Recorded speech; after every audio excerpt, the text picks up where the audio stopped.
Hi, everyone. I'm Nikki Klosser, and this week on the Portrait System podcast, we have Judith Hill. Judith is a portrait photographer out of Nashville, Tennessee, and she left her full-time corporate job in order to become a photographer. She tells us all about how she had to prepare to leave her job and also how she made six figures in her first year, and she continues to do so year after year. Judith also talks about how she uses an email newsletter in order to market her Black Friday sale and just all of the sales that she has. And she also just shares with us in general what she does to continuously have clients coming through the door. And the thing is she hardly uses social media. All right, let's get started with Judith Hill. Hi, Judith. Welcome to the Portrait System. How are you? I'm doing wonderful. Hi, Nikki. I'm so glad to be here. Where are you tuning in from? Nashville, Tennessee. Oh, Nashville. Heck yeah. I have that on my list of places that I definitely need to go. Have you not been? No. Oh my gosh. It's so much fun. I was just, we're Music City and people come here to party a lot. We always say that it's a drink in town with a music problem. Yeah. That's funny. That's what they say in the music industry anyway. Yeah. Yeah. Well, I didn't ever listen to country music until the last few years, and now I'm like a total country convert. So I have a newfound interest in Nashville for that reason, as well as just, that it's a cool city. Well, so you're a Dolly Parton fan, correct? Oh, yeah. I've always been a Dolly fan, but other than that, I wasn't really. Yeah. Since I was little, like I used to dress up like her, love her. Yeah, she's great.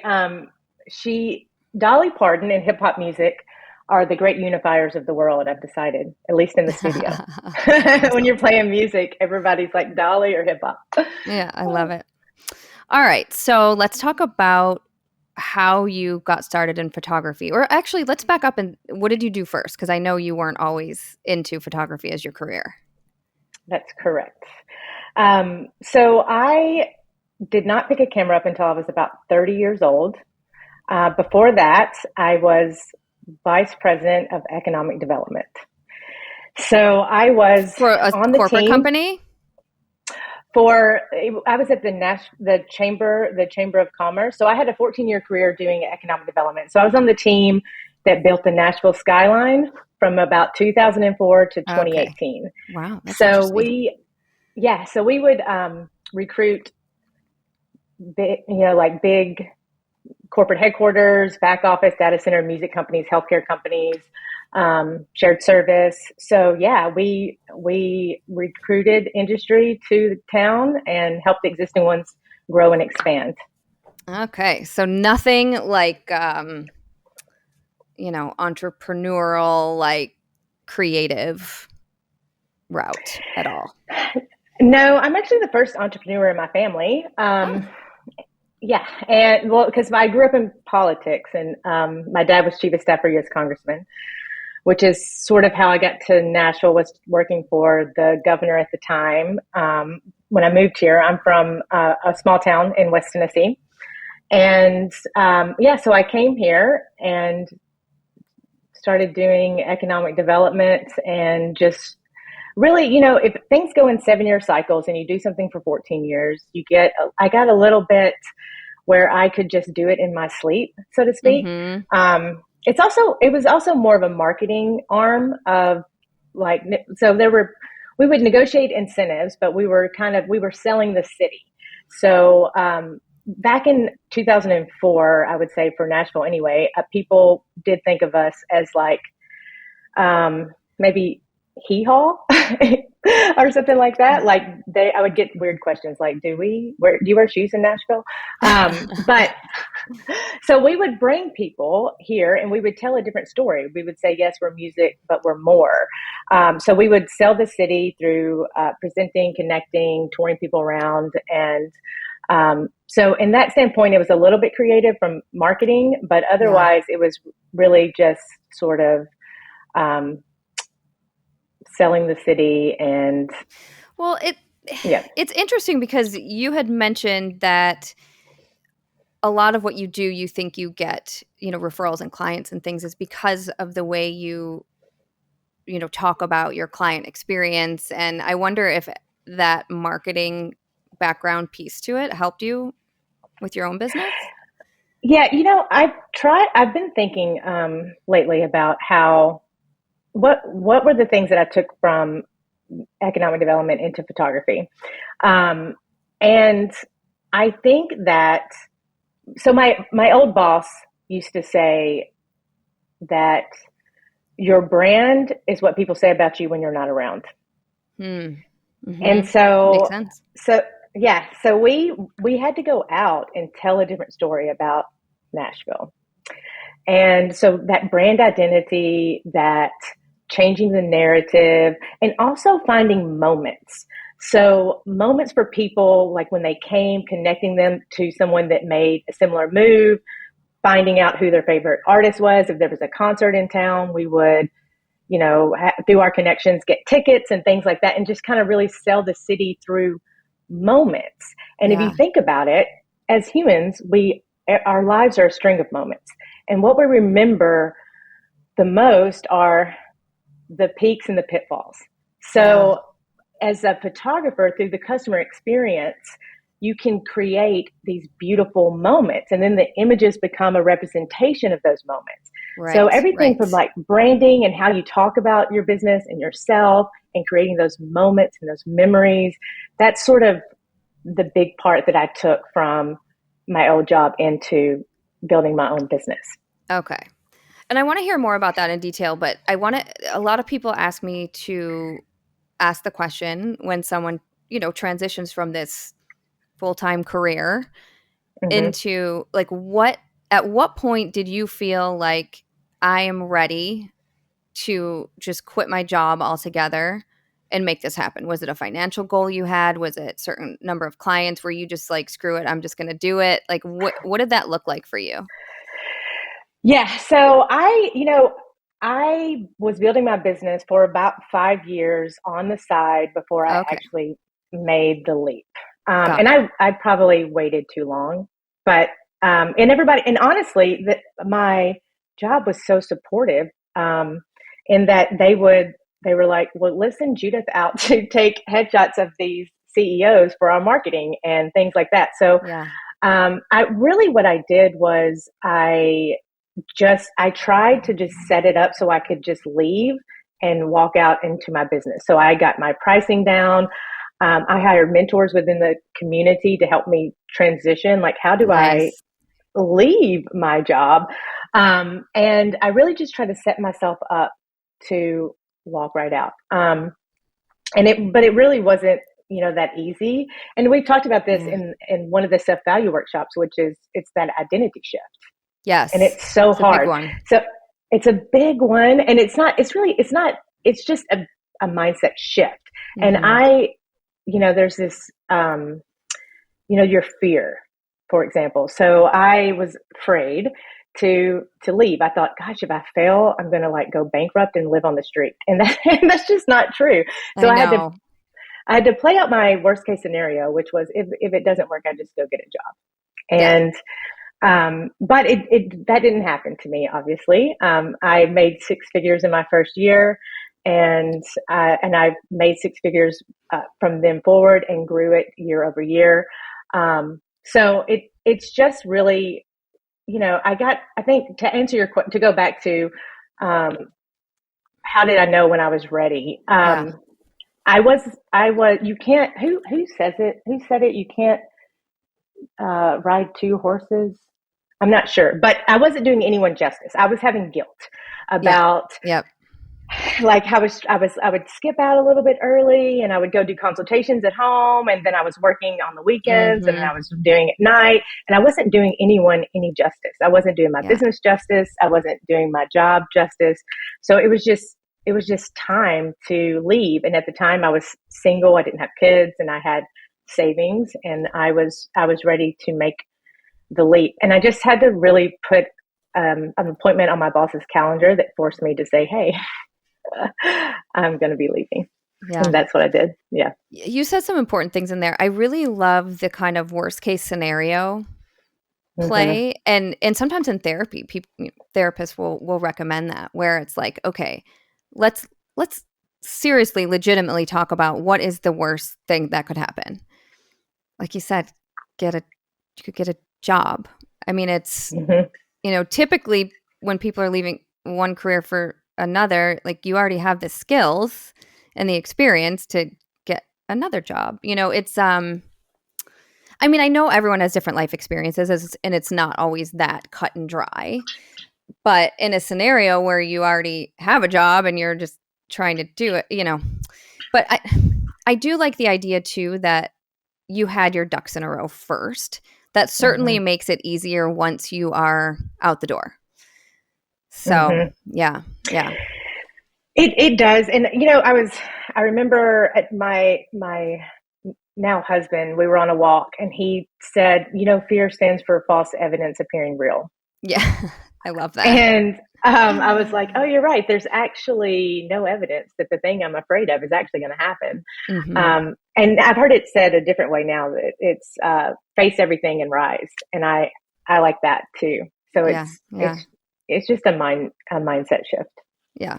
We often, I mean, anxiety is often creating stories in our head that likely aren't going to happen.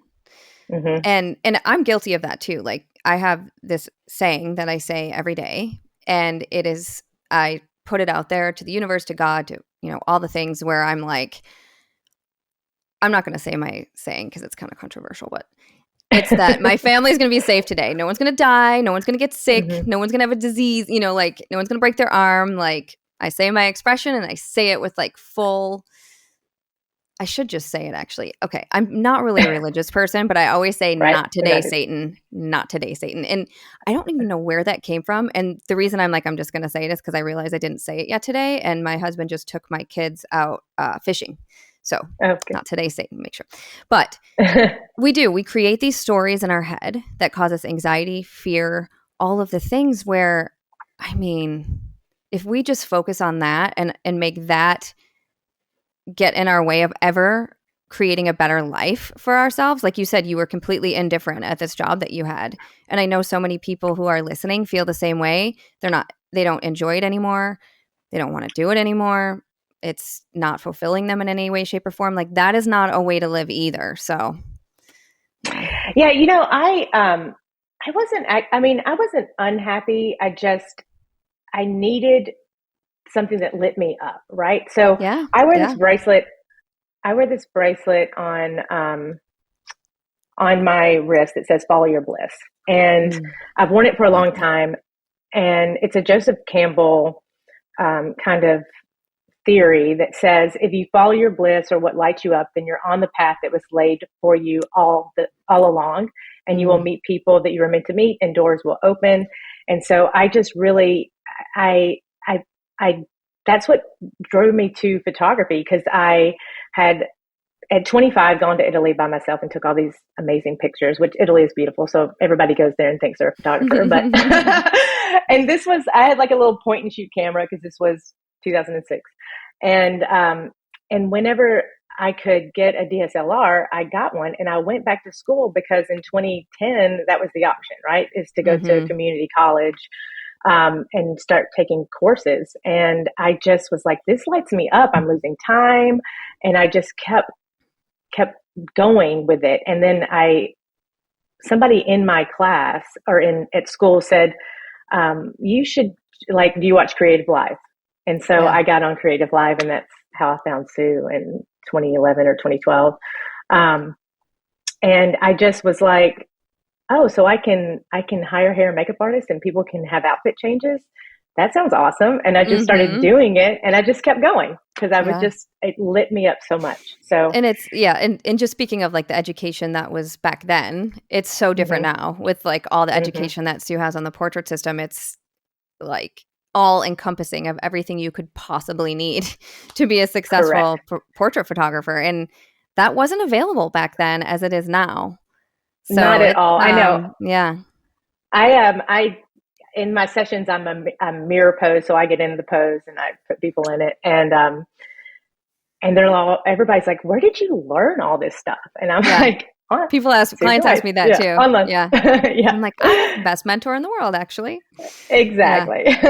So you mentioned that your first year, you made six Hmm. figures. How did you do that? Like, tell people what steps you took.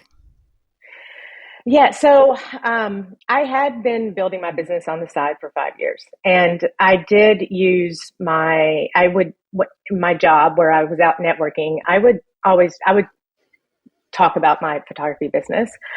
So I really just built this network up. But to be honest, the first couple of years, I did a ton of company headshots because people knew me from the business world in Nashville. So I did a lot of headshots in this one company, and there's a real estate company called Compass, and Compass is all over the place, and they need headshots. And so every time they Yeah. hired a new agent, they would hire me to do that.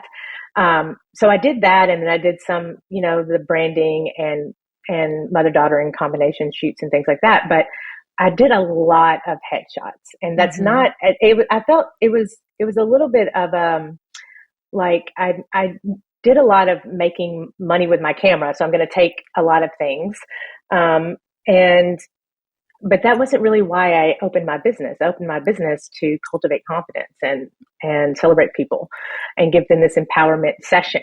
Yeah. But I did a lot of headshots. That's the answer So more of is like that I did sit that. down, click, kind of not like a full personal branding experience, but more so Correct. just, yeah, like the Correct. And typical corporate. Yeah.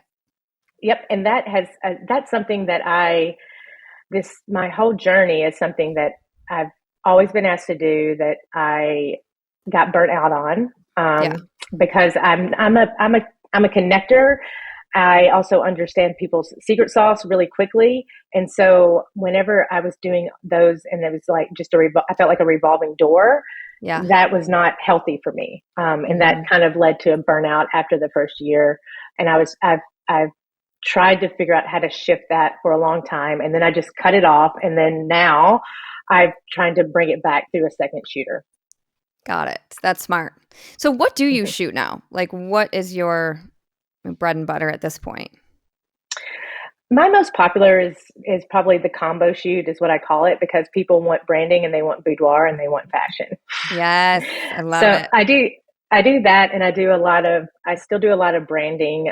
That's really easy for me to speak to from my past experience and just my connections. Yeah.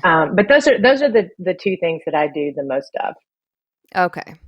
All right. So, gosh, I feel like a lot of this always comes back to it when you start getting these consistent clients coming in the door. So much of it is networking and getting yourself Hmm. out there. And it sounds like you were really, setting the stage for that for a long time. I mean, do you feel like how long do you think it took you to really consistently? I know you stayed at your job for a long time, but Hmm. through all this networking and everything, did it, when did clients consistently start coming in? Yeah. So when I first went full time, right before I left, or the last year that I was at my job, I did join a BNI, Okay. and and then I was in BNI, and I went into leadership for a couple of years. I was probably in BNI like 3 or 4 years. So I think the main thing that BNI did for me was, because it was very blue collar where I was, so it wasn't really my ideal client. But the main thing it did for me was learn how to talk about my business in different ways, Mm. because you had to get up every Mhm. week and you had to say something and you had Mhm. to ask for a referral. And so, as much as in my old job I could sell the city all day long, it was a hard shift to kind of sell yourself, Yeah, and it's your work, different. because Mhm. it's different. So I'm now in a women's entrepreneurship group called Brain Trust, which is really an organization that is meant to help women scale their Ah, business and get to $1 million of revenue. Because unfortunately, in the U.S. anyway, nationwide, only 2% of women get to $1 million in revenue. So I'm in mm, this organization that has a mission to help other women, and like getting into that and networking.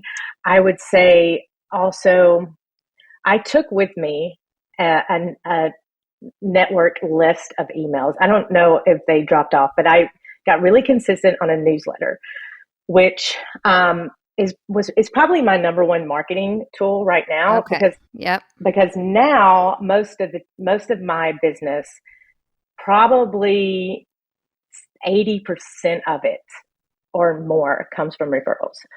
And I think that is because I have a newsletter that's consistent, it's on brand. I give this amazing customer experience from start to finish. And once I did that, and I also did a 40 over 40 campaign, and you get really clear on how to talk and your message because you get on the phone with like 100 women. And I think all of those things and just shifting my mindset and how I'm thinking about things really shifted my business. Okay, so there's a lot to unpack there. One thing I want people to really understand is that, yes, at the beginning, the level of putting yourself out there and networking and all of that, it's a lot.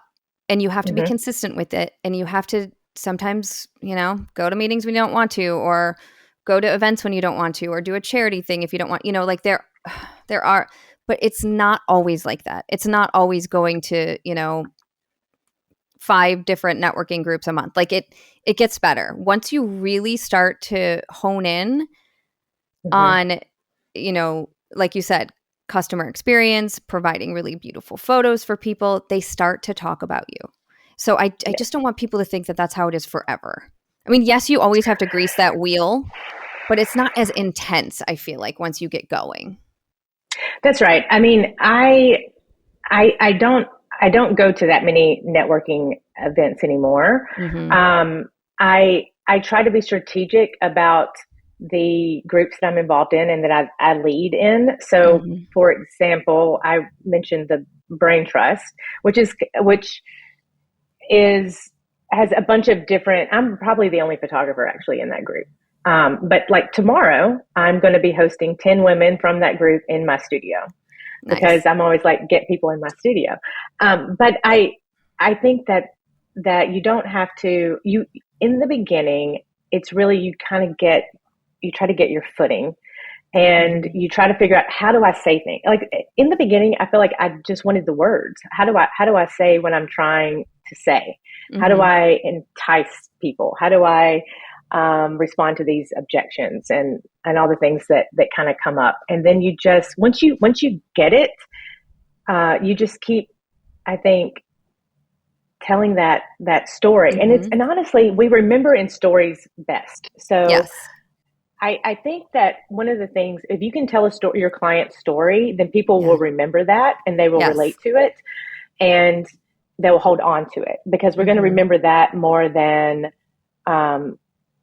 like, this is what I do and how I do it. If you take it through the client's story, then that's always good. And then it's not about you, it's about the client. Because I think that's the hardest thing, is when you're trying to pitch your business, especially as a creative entrepreneur, because everything comes from you, that you have to shift it from, it's not about you, it's about your clients, and it's about 100%. Being of service.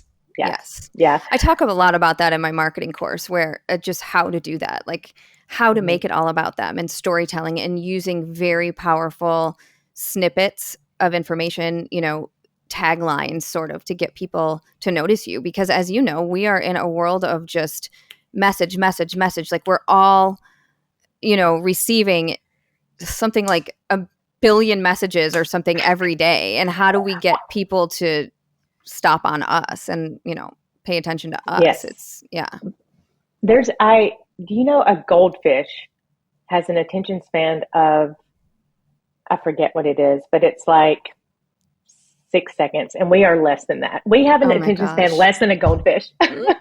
Crazy. So like now I understand, like, in part of my secret sauce, I think, is I'm very much I'm a big hype girl in the session. So now in networking events, I will introduce myself. If they're just like, just tell your name and what you do, I will say, I'm Judith Hill, owner of Judith Hill Photography. I'm a professional photographer and hype girl.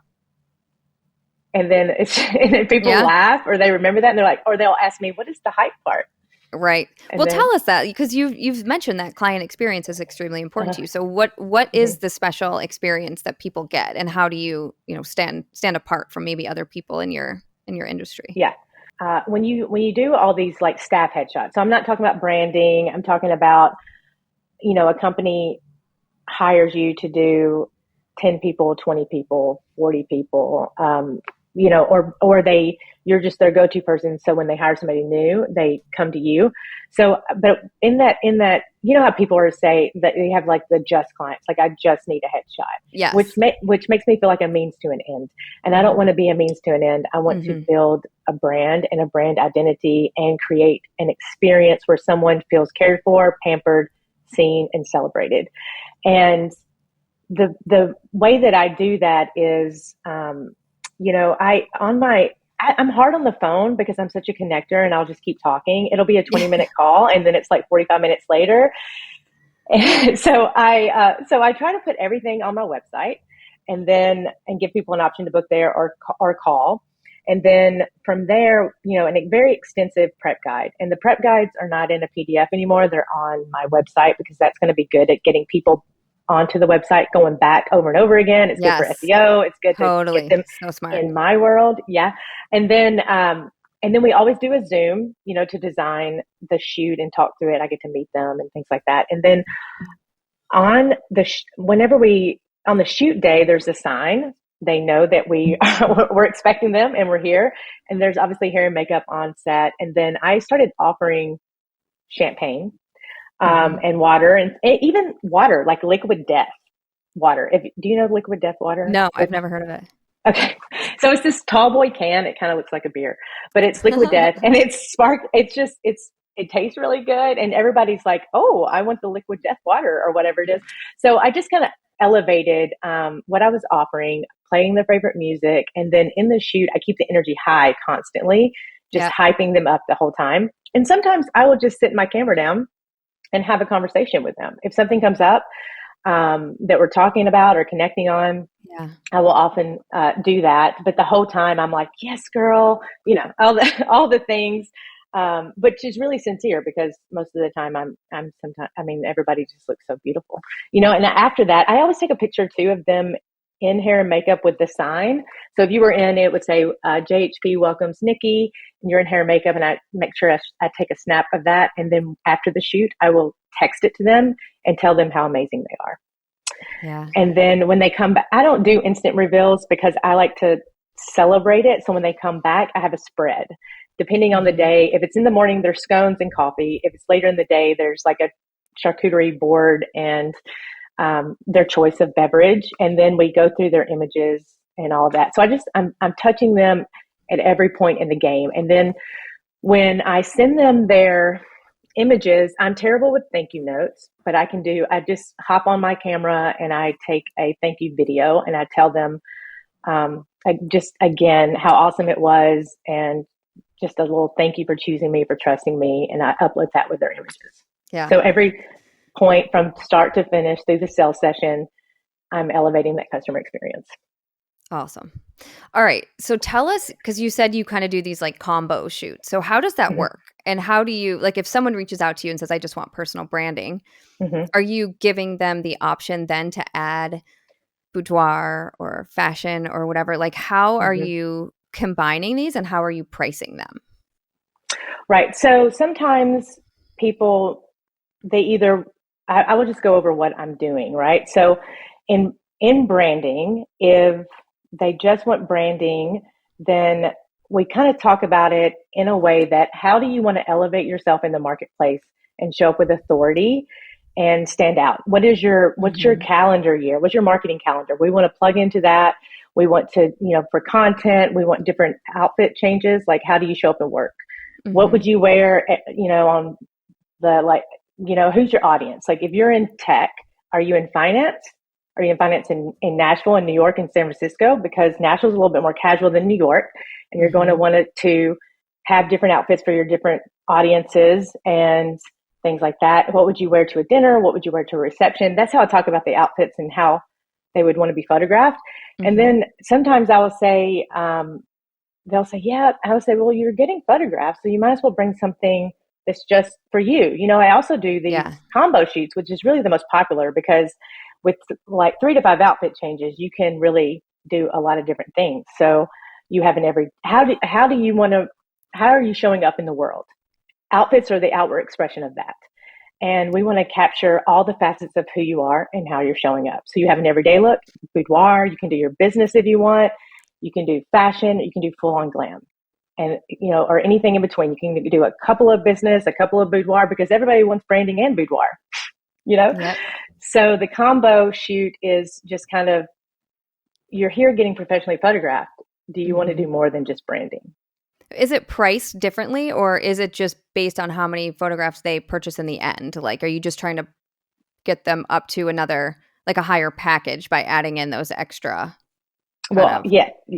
Well, always, because you want the different outfits, and you want it's better to do like, I got to do this business thing, but I want these other things too. So that definitely ends up as a higher sale. They're all priced the same. Yeah. The end product is different. Yep. Yeah. Yep. And that makes it easy for people. I'm just like, if you really just want business, you can do business. It's all priced the same. It's just a digital product for branding.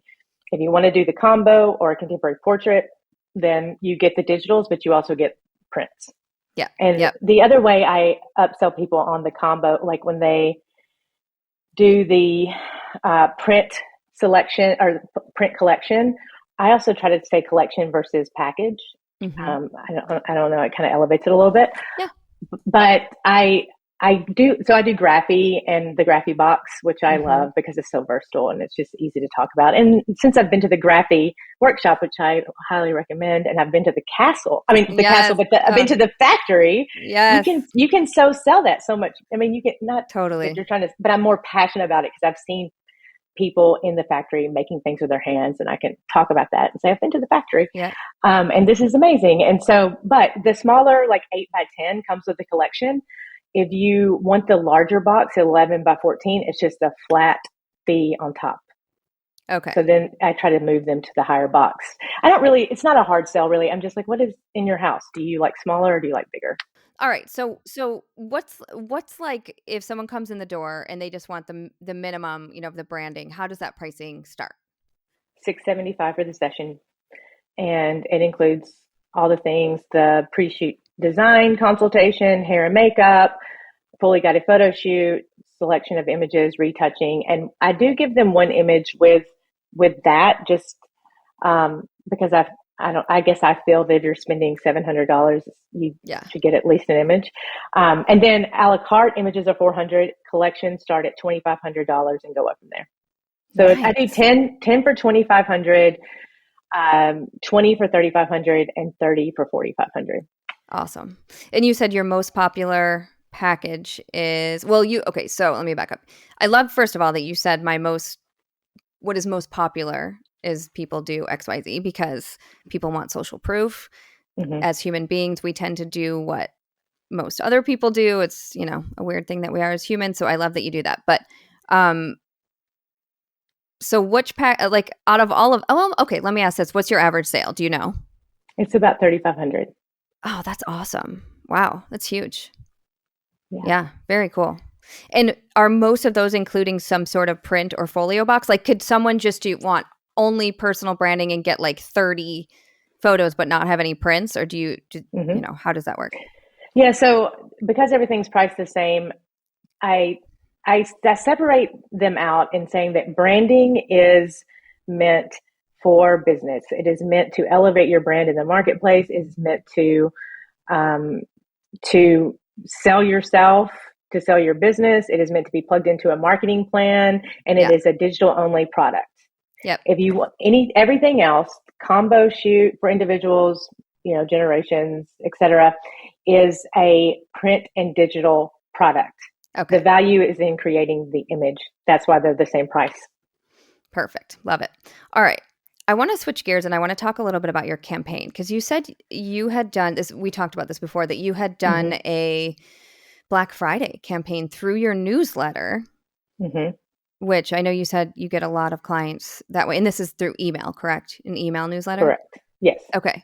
So tell us a little bit about that, a Black Friday campaign, because Black Friday is going to be right around the corner. And I think it's really important to utilize it as much as you can. So.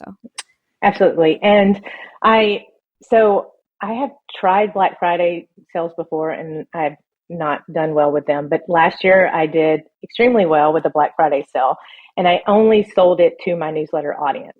Okay. And I really got very strategic with my newsletter probably in 2020 and 2021, just it's, and I don't talk, I mean, everything is a very empowering, confidence kind of message. And so we're very consistent with it. We put it out the first Tuesday of the month. It has a very big open rate, and people will email me back sometimes, but I'm very consistent with the email. So, Awesome. And I have a VA team that helps me be consistent. That's the only way it's consistent, to be honest. Oh yeah. Is that I have a great VA team. Yeah. Yeah. That's nice. Which was key. I need one of those. Yeah. Yes. I mean, they're stateside and they're really wonderful and they get it. And we're boxing all the time and, stuff like that. But, and the VA team is one of the reasons it was so successful, because I would never blow my people up as much as we blew them up for Black Friday. But what I was trying to figure out was what is a Black Friday, like what could it be? I don't want to say 50% off or whatever. So I did double your dollars. So we did double your dollars, and my VA researched how much they need to, how many emails they need to send out. So I think we sent out 12 emails or more. Yeah. I always feel like I'm bothering people. It's so ridiculous.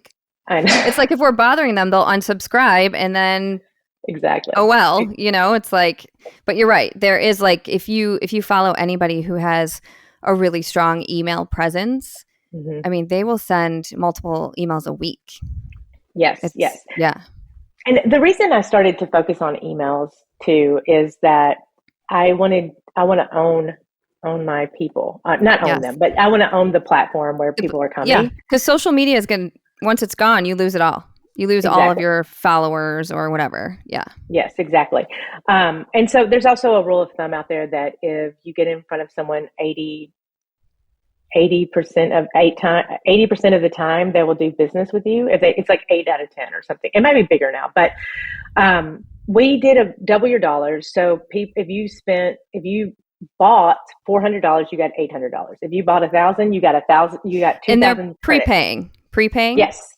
Okay. Yes. So they're prepaying a package or just any amount towards a photo shoot? Correct. Any amount. So I, in that Black Friday weekend, made $10,200. Nice. That's awesome. Yes. And then, but then you have to do all of the shoots. Like, do you know around how many people you had to photograph, and were you able to sell more after that? Like, how did that all work? Yeah. So I think that was maybe 12 people. Mm-hmm. Actually, I can tell you really quickly because I have a spreadsheet. Hang on.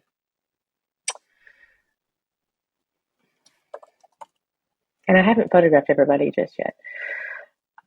Okay, so that was 12 people. No, 13 people.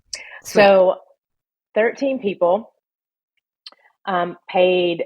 I had people that spent $2,000, $800, $400, $1,000, lots of $1,000. So when they came back for their session, they had $2,000 to spend, for example. So that includes the session fee. Everybody, let's see, this Black Friday, that $10,000 has turned into $35,000. Awesome. Because once they come in and spend that, you take so many photos that they want more. It's the same session, same approach. Just on the back end, when they come back for the reveal, I say, okay, you have $2,000 to spend. Well, actually, I'm going to back out the session fee, $675 out of that. So I'm terrible with math. That makes it probably $1,425. Yeah, something $1,325. Like $1,325. So you have $1,325 to spend. And they all got a collection. And most everyone at that point, you're going to get 20 or 30. Yeah. Yep. It's great. Mm-hmm. Very cool. It was really cool. It's kind of like, I feel like once they've already, and I know this isn't how it is for everyone, but for a lot of people, money spent, it's already gone. So if they're going to spend a little bit more, it's, very cool. And the beautiful thing about that is also, I set myself up to, I had people booking all through the year. I still have 4 people left to photograph, and they're all coming in October and November. So outside of just my regular stuff, I had people booking all throughout the year. I set that up on the Black Friday. Do you know I know you have a spreadsheet or whatever. I don't know if you keep track of this, but how many people are repeat clients versus maybe just new clients who had been following you for a while, and that was what made them like pull the trigger to actually do the shoot? Because Yeah. there are times when I will have, and I know I've said this before, but someone will ask me about my pricing or whatever and inquire, and they're not ready to book at that time for whatever Hmm. reason. Could be financially, could be they don't like how they look at the moment, whatever. And then Hmm. 2, 3, 4 years later, they come back, whether, Yes. but I feel like that could be something that could push someone over the edge who've been wanting to book to actually pull the trigger. Yes. Yes, that's absolutely correct. Most of the people are repeat clients, or Oh, someone I love that. I had done a headshot for and they booked Yeah. something different, I'm or they telling you, just went. these too many people are ignoring their past clients. And these are some of the best clients. They already know our everything. They know the experience. They know your pricing. They know you. Like they're just the best to market to. Yes, yes. And now I will say that I did make a little bit of, so I'm going to do something different this year. Number one is I'm going to say it can only be applied to certain things, Mm. because I had like somebody that wants lifestyle. I don't really focus on lifestyle, but Yeah. I'm going to Okay. be doing that, but Yeah. everyone else, most of the people came back and did. It's mostly the studio sessions. The other thing that I did that I won't do this year is I I reached out to certain, it's interesting. One or two people were doing another promotion that I had, or another campaign that I was running. Or actually, I reached out to a handful of people that what came in that were individual and said, I would love to come back with my mom or my daughters. And so I reached out to them and gave them a special for family photos at at the holiday time. Okay. And so some of them did both of the promotions. So, Right. So, but they okay. still like got the highest package because you have so many people. But so it still worked out in my benefit. But yeah, you Yeah. don't need to run two things at the same time. Just do the Black Friday, double your dollars. Yeah. Yeah. Okay. So it seems like there are some parameters around it. One, it seems like there should be an expiration date, There is, yeah. maybe. I give people a Yeah. year. A year. Yeah. That's fair. I gave them a year. That's why now I have people like pushing up against it, trying to get in October, filling up my calendar. Yeah, yeah. Okay. So expiration date and making it specific about the type of shoot they can use it for, and maybe like you Hmm. can't use two offers in one or something. I don't know, but if you're still gonna, I don't know, if you're still gonna make money on it, I guess. Yeah, it doesn't. I mean, it doesn't. I mean, yeah, it doesn't. Maybe it doesn't matter necessarily. It didn't. It didn't matter for me really. It was just kind of like you're taking advantage of two promotions, which at the end Yeah. of the day, it doesn't really matter, I guess. But yeah. Yeah. Yeah, and I think that was also because I had built up my audience through the newsletter for now over a year, and people know what to expect. Um, they knew they wanted to do it. Like one Mm-hmm. woman booked it her for her husband because he was a little bit jealous of like the mother daughter, and he was like, "Well, I want to have my session. I want some business Yeah. photos, and I want to be photographed with our daughters." And so Yeah. that was super cute. So he came in and did that. But Oh, that's awesome. yeah, yeah. Very cool. Very cool. Yeah, I really like that. And I feel like Black Friday, people are kind of ready to spend. They're looking for a deal. And I know sometimes we have to be careful about how much we're discounting or whatever, but even some of the most luxurious brands around the world will have a Black Friday sale. I feel like it's that time where it's very acceptable to do it, regardless of.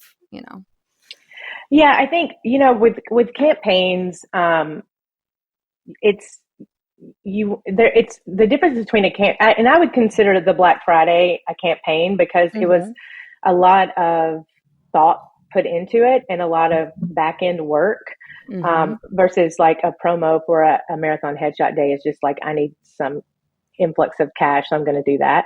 Yep. And the campaign is a longer game. And people are already in the mindset of spending money, right? And Mm-hmm. so they either know they've got something coming up next year that they want to do, or they want to do this again or what have you. But if you're that's why the Hallmark holidays are great like the Mother's Day, Father's Day, all of those things are good because people are already buying gifts and spending money. And so that's why it works so well. Yeah, I really love that. And I love that you're doing it through your, like you said, your email list and your newsletter. Now, are you posting anything on social media? Like make sure you're on my newsletter or my email list or whatever to get people to know that if you want this special deal, you have to be part of my email community? Or are you just using the people you already have there? I should do that this year. Not only use the people I already have. That's a great idea. But yeah, I mean, the email is, I don't know how many people are on it now. But it's pretty big. So I only did it to them because it's exclusive. And anytime that, if you're not familiar with how things work, it's a little bit difficult to sell a Black Friday on social media unless they're already kind of in your world and a client potentially. Yeah. That may not be accurate actually. And I honestly, I got really overwhelmed and really busy and stopped doing social media for almost 6 months. And I'm with you. It's a beast. It is a beast. It's trying to keep up with all the things and the reels and TikTok and it's like bang your head against the wall. I mean, there's such a benefit to it, but once you convert people to your email list, that's where it's at. It is because you own that. Nobody's going to take it away. And people, you have their attention. I feel like social media. So here's the thing, this running a portrait business is not a one person job. You are a business owner, you are a CEO, and you are the talent. And you can only do so many things. And I've tried to outsource my social media before, but no one can capture my voice the way that how I post about my clients and what I have to say. Yeah. So I really have to own that. And when you get busy and you're trying to do all the things, it can get overwhelming, and that's what happened. But it honestly, it didn't really. If you want to look at, if you want to probably look at the ways that people come to you and spend 80% of your time there. Yes. So if it is every time I speak in front of any kind of group, I will get clients. Yeah. Even if it's, I just did something recently, which was a room of women entrepreneurs that have reached at least $1 million in revenue. And I was asked to come talk about how to take better photos out on the iPhone, just posing tips. And then I created a whole landing page for them with some videos and things on my website. Smart. But, I love this. I love this. Yeah. So it's a good lead magnet to get them on your email list. Exactly. And some people signed up for my email right then, like while I was speaking, because I got pinged later. But so I think, it's like, and also if I go to coffee or lunches one-on-one, like if I'm strategic about that, I'm almost always going to get some shoots from that. So for me, it's referral, it's one-on-one, it's getting in front of people, it's newsletter, more so than Google or even social media. Although I do get some things from social media, but I try to spend my time where it's going to, be a good ROI. Yeah, 100%. And also, I'm going to say this again, like you have had a lot of experience now saying your pitch and speaking in front of people and fine tuning what's getting you, the words you're using, storytelling, all the things that it's getting you the clients. And that's something that people I didn't mean to be like people, I just mean, I meant to say people need to really focus on that. You've got to fine tune that your message, talking about them and your service and what you're going to do for them. And all of this is so important. You can't just show up to a meeting and expect to get 100 clients. Like it's just a progression of things. So, yeah, I think people, because when you figure it out, people, when you're talking to people, they'll say, I want that. I want to do that. And it's really just, you've got to own it and get confident in it. Because people are going to feel that, and they're going to talk about it, and they're going to want it. And also, like, the other thing I will say about social media really quickly is that one of the things that I was like, gosh, I have to get back on there because my husband is a big extrovert and talker. And when he's out talking to people, he'll pull up my Instagram and I'm like, oh, it's kind of old. I need to get on that. But then I realized it is my digital business card. Like it's so easy to just point to Instagram and then scan the QR code, start following me and see it right there. And you can see how I talk about it. You can see my work and all of those things. So I really view it as more of a digital business card for my business. It's true. And you don't have to be on social media all the time and looking, you don't even have to look at anyone else's shit. All you have to do is just go on once a week and post one of your favorite photos, say something that makes it relatable or, talks about the experience or just something about the client and just then shut the app and you're done, but you're right. That does happen. Like my son wrestles, one of my kids, and one of the wrestling moms that was on his team we friended each other on Facebook. And she knows I'm a photographer and she was able to find my stuff that way. And, I just gave her a quote to do this her whole company that she's has to do with some sort of financial wealth planning or whatever. Her whole company, they all need headshots and she's like hooking me up with all this stuff. And if I wasn't on Facebook, I don't think and I don't even know if I have the job yet. I've given them a quote for all the things for like 25 people for new headshots. Plus they want some, office shot. Anyway, but if I wasn't on Facebook, that would not have happened. So yes, it's one of those things. And those kind of jobs that you're talking about are,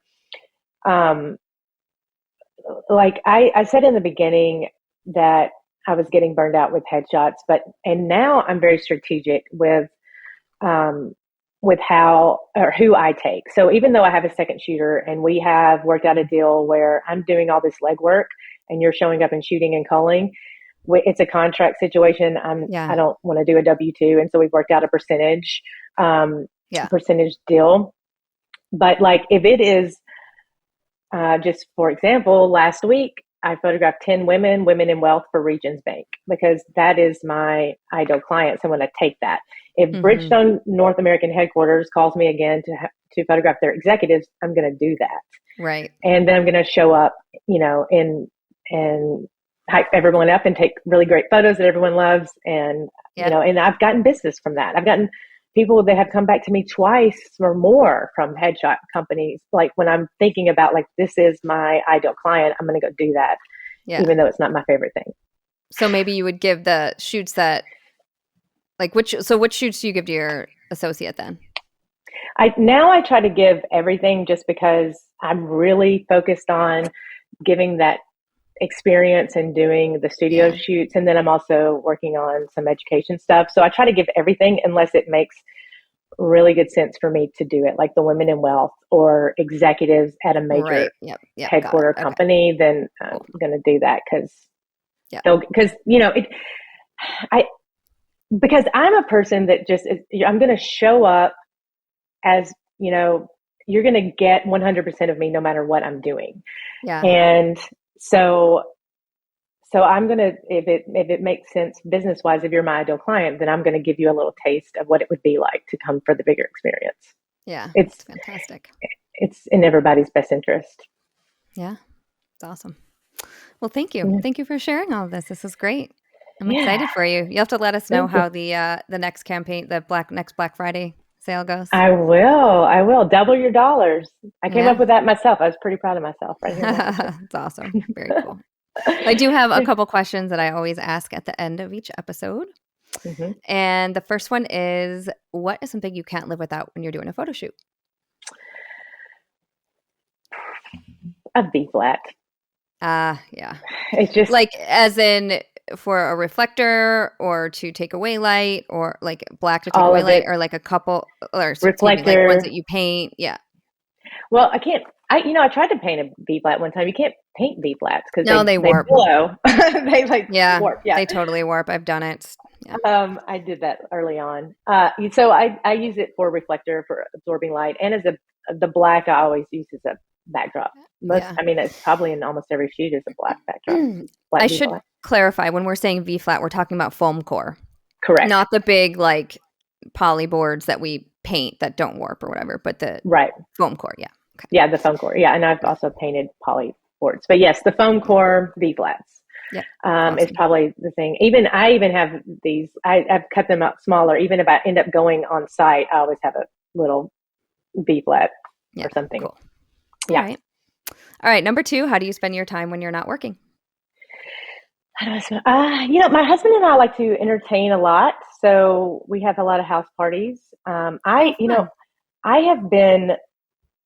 Here's something newer. I'm loving sprinting. I know this is weird, or not the norm, but I really love sprinting. It helps with my just stress, and I love sprinting too, and things like that. So being active outside, hiking. I mean, we have a lake house, so we go on the lake a lot, camping, just friends and outdoors. That sounds fantastic. Yeah. Love it. All right. Number 3 is, what is a photography product that you would recommend to people? I would say I love my Pro Photos and I love my Spider holster. Mm-hmm.